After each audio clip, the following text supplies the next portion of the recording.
So hey, what's up everyone? This is the second half of the best games coming up in August 2022. So we're gonna be taking a look at the new Saints Row reboot, a JRPG developed by Atlus called Soul Hackers 2, Way of the Hunter, which is a hunting simulation, Thymesia, a new Soulsborne-like game, and more. So do stick around if you think this is interesting, and I'll see you later at the end of the video.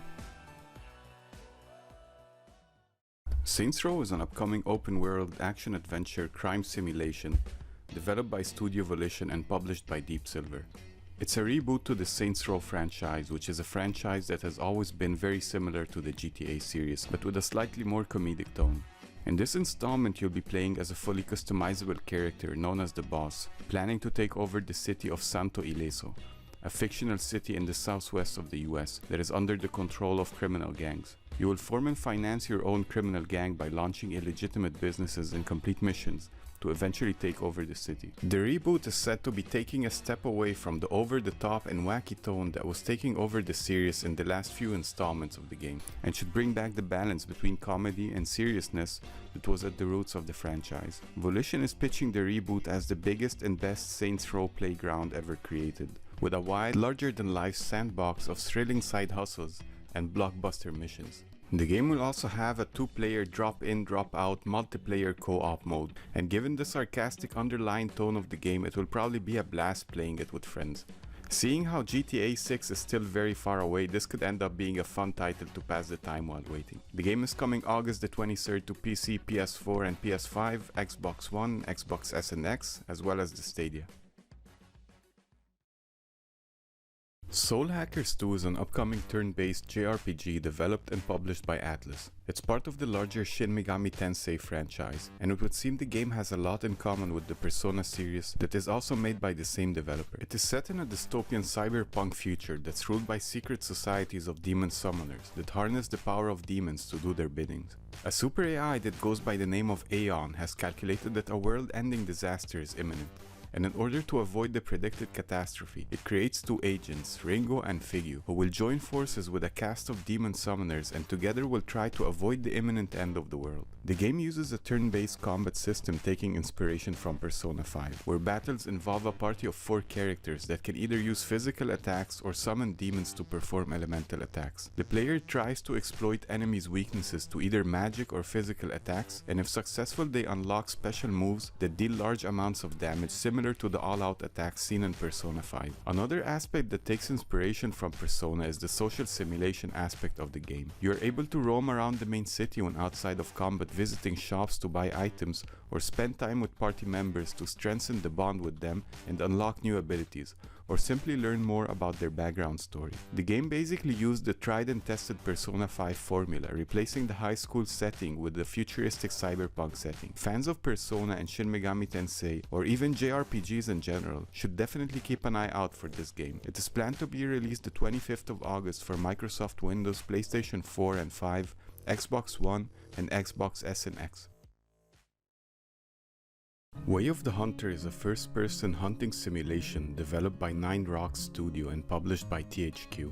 The game puts the player in the shoes of a hunter who becomes the owner of a hunting lodge in the middle of a natural habitat rich with animal population. The game will see the player dealing with the struggles of ethical hunting and the rivalry that comes with owning a family hunting business. The open-world hunting simulation lets the player explore 2 vast territories of 55 square miles each, one in Europe and one in the USA.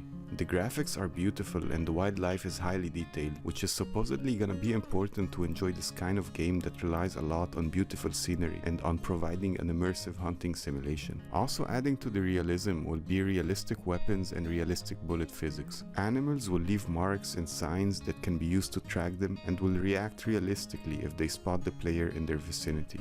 The game can be played both in solo and in co-op multiplayer mode. It seems to be an interesting title for people who are fans of real-life hunting, or simply want to experience an immersive hunting simulation without actually harming any wildlife. The game is coming the 16th of August 2022 on the PC, PS5, Xbox S and X. Thymesia is a third-person Souls-like developed by Overborder Studio and published by Team 17. The game takes place in the Kingdom of Hermes, where people see alchemy as the answer to all ailments and abuse its power to enhance and heal themselves as they see fit. Eventually, the overuse of alchemy leads to a plague breaking out with catastrophic consequences. The streets are overtaken by infected monsters, and the kingdom falls into chaos. The kingdom's last hope is Corvus, the protagonist of the game, who will have to piece together his shattered memories and try to stop the plague. The game is a third-person action RPG that from the trailer looks like a faster, more stylish and fantasy-oriented version of Dark Souls. In Thymesia, enemies have two health bars, a white health bar that represents stamina and a green health bar that represents wounds. In order to finish off an enemy, Corvus will have to deplete both of them by alternating between basic attacks for the white health and heavy claw attacks for the green health. Progressing through the game, Corvus will unlock plague weapons that once equipped add new abilities to his arsenal. These abilities are stronger than standard attacks but also consume plague energy when used. Apparently they play more as a type of unlockable special skill rather than an actual weapon. As for the defensive aspect of combat, it will include parrying, deflecting and dodging as ways to avoid damage. Playstyle is heavily customizable, allowing the player to change even the basic moveset of Corvus. With talent trees, the player can decide to focus on upgrading regular attacks, claw attacks, deflection or evasion. We'll have to see if this Souls-like is able to set itself apart in what is starting to be a little bit of an overcrowded genre. The game is coming to Xbox S and X, PS5 and PC August the 18th. Midnight Fight Express is an isometric beat-em-up developed by solo developer Jacob Zwinnel and published by Humble Games.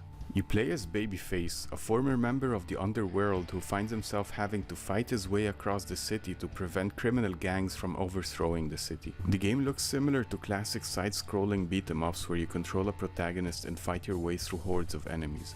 You'll be able to pick up almost anything you find laying around and use it as a weapon, from the usual knives, axes, pistols and shotguns to the more unusual like furniture and even toilet plungers. Some items can even be thrown at enemies and score instant KOs when they land. Between levels is where you have access to the RPG elements of the game. You will be able to customize your character by spending points in a talent tree and pick up new abilities, or buy cosmetic items to change your appearance with hundreds of unlockable pieces of clothing and skins. Adding replayability to the game, every level includes side challenges, online leaderboards and the ability to create your own director's cut of the game by modifying the stages, the enemies or the weapons. The game already has a demo available for download via Steam, but the full version is coming August the 23rd to PC, PS4, Xbox One, Xbox S and X and the Switch.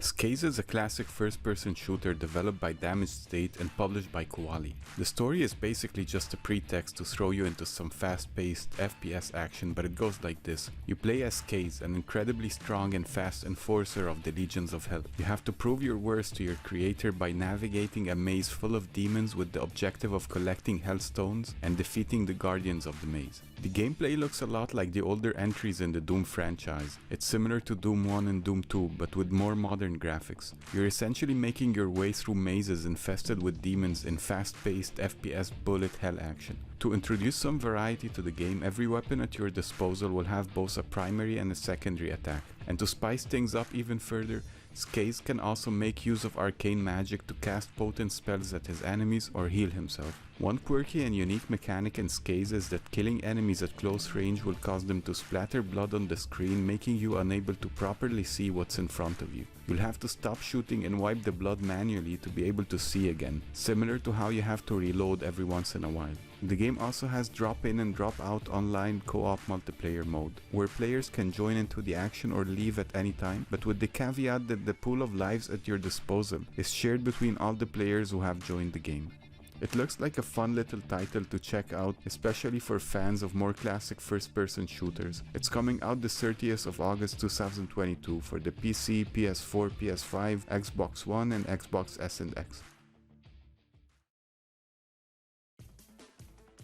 SD Gundam Battle Alliance is an action JRPG based on the Gundam anime series developed by Ardink and published by Bandai Namco. The story takes place in the G universe, a world where strange phenomena known as breaks are twisting legendary moments from the Gundam series. Your job is to correct this world's distorted history by leading a 3-unit squadron consisting of mobile suits and pilots from across Gundam history. Each Gundam suit can perform melee attacks, ranged attacks, and 2 sub-weapon skills that can all be combined to perform different combos. Attacking, jumping, and dashing will all consume stamina, making it useful to think twice before spamming your abilities. Enemies can be knocked up in the air to perform aerial combos and deal more damage. Different battle suits bring along different playstyles, some being more melee focused while others being better at ranged combat. Completing missions earns you currency that can be used to buy items and EXP, which allows you to gain levels. Leveling up will allow you to spend points in the various talent trees to upgrade and customize your Gundam. Players can also bring in 2 additional pilots with their battle suits to help out in battle. Other pilots will also gain experience and eventually level up as you bring them along with you in your missions, allowing for a certain degree of customization on them as well. SD Gundam Battle Alliance will have visual novel elements in the game. The player has the option to pick different dialogue choices at certain points in the story, and all dialogue is voice acted. The game is coming to all consoles and PC August the 25th. Okay, so that was it for the best games of August 2022. In case you missed it, I also uploaded a part 1 with the best games of the first half of August 2022. Like and subscribe if you enjoyed watching the video, and I'll see you later. Bye bye.